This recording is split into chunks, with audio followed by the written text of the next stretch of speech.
Hammaga assalomu alaykum. Men ismim Sevara Saydaliyeva. Millat umidi universiteti ILT fakultetini ilk qaldirg'ochlaridan biriman. Bu yil o'qishni tugatyapmiz. Xo'p, hozir men sizlarga o'zimni universitetga kelish tarixim hamda universitet davomida nimalar qila olganim, o'zimni nimalarda sinab ko'rganim haqida gapirib bermoqchiman. O'zi universitetga kelish tarixim o'zi ajoyib bo'lgan. Orzuyim doim jahon tillari bo'lgan. Jahon tillariga grant asosida kirganimga qaramasdan millat umidini tanlaganman. Nega deganda, Ibrat Language Campga borgan vaqtimizda Umid akani juda ham hurmatim oshganda, shular universitetiga kiraman deganman. Keyin oldilariga kirganimizda, meni universitetga qabul qilishingiz kerak deganman-da. Nimaga qabul qilishim kerak sizni degan. Grant asosida qabul qilishingiz kerak deganimda, siz shunaqa student bo'lingki, proyektim aytganman. Volontyorlik loyihasi tashkil qilaman universitetda deganimda, shunaqa student bo'lingki, men o'zim sizni chaqiray, Sevarani topib kelinglar deganlarda. Oradan vaqt o'tdi, o'qishga kirdim. O'tgan yili 2-kursda o'zimni loyihamga asos soldim. Saxovat yelkani volontyorlar jamoasiga asos soldik. Hozirgi vaqtda jamoamizda studentlar, talabalar orasida 100 tadan ko'p volontyorlarimiz bor. Juda ham ko'p loyihalar qildik. Bunga universitetimiz bajarishkasi qo'llab-quvvatlashi bilan erishdik va juda ham ko'p davlatlarga grantlar yutdim. Shulardan biri Sochiga, Rossiyaning Sochi shahriga butun jahon yoshlar festivaliga yutgan grantimda Umid akani bajarishkasi kerak bo'lgan vaqtda o'zlari telefon qilib chaqirdilar. Sevara, meni xonamga keling dedilar.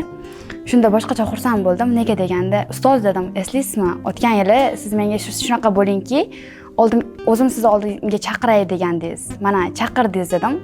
Ya'ni mana shu narsa men ichimdagi olovim bo'lgan, hali men isbotlayman degan narsa. Boshqalarga ham tavsiya qilgan bo'lardim. Ichingizda olov bo'lsin, xohish bo'lsin, aniq maqsad bo'lsin va eng muhim narsa qayerda bo'lishingiz, qanaqa insonlar atrofida, qanaqa jamoada bo'lishingiz. Chunki 3 ta ahmoq orasida bo'lsangiz, 4-inchisi siz bo'lasiz. 3 ta yaxshi odam orasida ham 4-inchisi siz bo'lasiz. Hammani Millat umidi universitetiga taklif qilaman va yana ta'kidlab o'tishim kerakki, universitetdan ko'p narsa kutmang. Asosiysi qanaqa ishlashingiz, o'zingizda qanaqa rivojlanishingiz va universitetdan qanaqa maksimal ravishda foydalana olishingiz bu o'zingizga bog'liq bo'lgan narsa. O'zi bizning fakultetimiz 3 yillik va shu 3 yilda ham men 2 yil o'qiganman o'qituvchilik fakultetida, chunki 1-kursda men moliya sohasida o'qiganman. Yana bitta narsa aytishim kerakki, bizda daraxt bir joyda ko'karadi degan gap bor. Lekin agar siz o'sha joy sizni ko'karadigan joyda emasligini his qilsangiz, boshqa joyga o'tish tabiiy holat. Ya'ni men 1-kursda moliyada o'qigan vaqtimda stress ham bo'lganda, ya'ni voy, уже 1 yil o'qib qo'ydim-ku, o'sha kontrakt to'ladim-ku, vaqtim ketdi-ku degan narsa, keyin yo'q, ertaga men bir umr afsuslanganimdan ko'ra, hozir afsuslanay, hozir qiynalay, ozgina boshqa fakultetga o'tay, lekin o'zimni sohamni topay degan narsa bo'lgan va 1-kursdan 2-kursga transfer qilganman, ya'ni o'qituvchilik fakultetiga. Universitetdan ko'p narsa kutmadim. Hamma narsani maksimal ravishda bajarishni kutib, bular yordamini olib, atrofimda yaxshi o'rtoqlarimni yordam bilan o'qishni bitirib oldik va turli xil loyihalarda qatnashib, ertaga studentlik nima bergan senga deydigan bo'lsa, studentlik meni oltin davrim emas, oltin davrga erishadigan bosqichdagi qadamim deb bemalol ayta oladigan darajada bo'ldik. Yana muhim bitta faktorlardan bittasi bu ustozlarimiz, ya'ni eng zo'r ustozlar bizda yig'ilgan deb ayta olaman. To'g'ri, deylik, hammasi international xalqaro ustozlar bo'lmasligi mumkin, lekin xalqarodan ham zo'r darajada bilim beradigan va shu darajada bizni qo'llab-quvvatlaydigan ustozlar. Ayniqsa bizning dekanimiz Mr. Murod bizni har qanaqa holatda, sessiyada ham, darslarda ham har qanaqa muammomiz bo'lsa, men sizlar dadalaringman deb doim podдержка qilishadi. Undan tashqari Miss Hadida ustozimiz bor, Miss Pak ustozimiz bor. Nima muammomiz bo'lsa yordam berib, tushunmagan narsamizni doim tushuntirib, hech qaysi ustozni ko'rmadim, vaqtida o'qib olsang bo'lmasmidi deydigan. Ya'ni tushunmagan holatimizda har doim qayta tushuntirib bo'lsa ham, onlayn, offlayn holatda qo'shimcha sessiya qo'yib bo'lsa ham yordam berishadi. Asosiy narsa bu student o'zi so'ra olishi. O'ziga kerakmi? So'rang. Bo'ldi. Talabalik bilan bir qatorda biz universitetda ishlash imkoniyatiga ega bo'ldik. Ya'ni Umidjon Muhammedovni o'zlarini jamoasida ambasadorlar, ilk qaldirg'och birinchi ambasadorlar qatorida bo'ldik. Bunda bizning vazifamiz viloyatlarda, turli xil viloyatlarda universitetda targ'ibotini qilishadi. Shu jarayonda universitetimiz madhiyasi chiqdi. O'shanda qatnashga muvaffaq bo'ldik. Universitetimizni yuzi bo'lib berishga muvaffaq bo'ldik va undan tashqari biz o'zimizni soft skill tomonlama rivojlantirdik, ya'ni public speaking, communication skill va boshqa qirralarimizni ham ochib, ustoz bilan teppa-teng shogirdlikda ishlashga erishdik. eng esda qolarli va men 3 yil davomida eng yutgan narsam deb shuni ayta olaman. Universitetga kirgandan avval ham to'g'ri ekstravert edim, lekin qo'rquv juda kuchli bo'lardi. Stagega chiqsam ham yoki biror kim oldida gapirsam ham baribir oyoq qo'lim qaltirab turardi.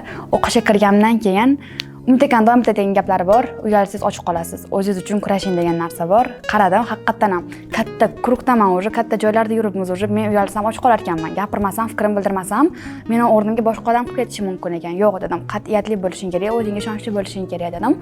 Ya'ni universitet meni boshqa Sevarani shakllantirib berdi. Ya'ni ichimdagi asl Sevaramni ochib berdi. Mana shunga imkon qilib berdi. Faqat o'qish, faqat dars deb emas, ham darsingni eplagin, ham bu tomonlama o'zingni shaxs sifatida shakllantirgan degan narsani shu tomonlama menga yordam berdi universitet. Bitiruvchi sifatida bir tomondan xursand bo'lyapman. Tugadi deb, bir tomondan xafa bo'lyapman. Tugadimi deb shu tomonlari bor. Yaxshi o'qimagan payt zo'r o'qidim deb ayta olmayman shu vaqt davomida, lekin ustozlarimga rahmat deyman. Doim podдержка qilishgani uchun rahmat deyman. Darslarga kirmay qolgan paytimizda ham "Sevara, qanisiz?" deb bo'lsa ham, darslarga yetkazib borishingiz kerak deb bo'lsa ham, ya'ni biz uchun jon kuydirganlar uchun rahmat deyman. Va bundan keyingi talabalarga esa o'zingiz ishlang deyman, universitetdan ko'p narsa kutmang deyman. Hamma narsa o'zingizning qo'lingizda. Ham o'qishni eplang, zo'r qilib, ham buni eplang va asosiy narsa o'zingizning prioritetlaringizni qo'yib oling. Nima sizga muhim o'zi? Sizga faqat diplom kerakmi yoki desa rivojlanish kerakmi? Ertaga kelajakda siz ishlaydigan kompaniyada faqat diplomingizga qarashadimi yoki-da nima qilgan ekan o'zi, buni tajribasi qanaqa ekan, soft skilllar qanaqa ekan deb shu tomonlarga ahamiyat berishadimi? Hammaga tavsiya qilgan bo'lardim, hard skillga emas, hozirgi paytda soft skillga ko'proq e'tibor qaratishni. Hammaga natija qiziq. Kim o'zi bu qiz degan narsa qiziq. Shu paytgacha ko'p kompaniyalarda bo'lib ko'rdik, M-Factorda, undan tashqari ko'p biznesmenlar bilan ishlab ko'rdik, assistent sifatida, jamoadosh sifatida. Hozirgi paytda Najot ta'limda HR bo'limida, recruiting bo'limida faoliyat yurityapmiz va yosh muhim emas bunda siz soft skillingiz muhim. Bilasizmi nima? Biz kuniga bitta lavozim uchun 300 tacha odam bilan даже gaplashib chiqamizda. Nega mos kandidat topa olmaymiz deydigan bo'lsa, ularda soft skill yo'q, ularda o'zini ko'rsatish yo'q. Faqat diplomim bor, IELTS'im bor, baholarim 5 deydi. Bu narsa muhim emas hozirgi paytda. Hozirgi paytda eng muhim narsa kommunikatsiya yaxshi bo'lishi. Xo'p, bu student o'zi nima qilgan? Qanaqa rivojlangan? Nimasi bor o'zi? Shu narsa muhim. Bu diplom oddiy qog'oz sifatida qolib ketyapti. Agar siz o'zingizni bu tomonlama rivojlantirmasangiz, hammaga shuni tavsiya qilgan bo'lardim. Xo'p, bizda jamiyatimizda bitta stereotip bor, qiz bolaga chet elda balo bormi degan narsa bor. Lekin agar siz O'zbekistonda chet el muhitida o'qimoqchi bo'lsangiz, Millat umidi universiteti zo'r taklif, zo'r tanlov deb hisoblayman. Chunki o'zim ham keta olmagan qizlar bittasi sifatida shu yerda o'zim o'rnimni topdim deb xursand bo'laman. Undan tashqari siz faqat diplom bilan emas, qo'shimcha xalqaro sertifikatga ega bo'lmoqchi bo'lsangiz, yaxshi jamoada bo'lmoqchi bo'lsangiz, o'zingizni shaxs sifatida rivojlantirmoqchi bo'lsangiz va ertaga o'zi qayerda ko'rmoqchisiz kelajagingizni, mana shu maqsadlaringiz aniq bo'ladigan bo'lsa, sizni taklif qilgan bo'lardim Millat umidi universitetiga va umid qilamanki, bu qaroringiz hayotingizdagi eng to'g'ri tanlovlaringizdan bittasi bo'ladi deb umid qilamiz va yana o'sha gap, universitetdan hech narsa kutmang, hamma narsa o'zingizga, o'zingiz shijoatingizga, o'zingizning harakatingizga bog'liq.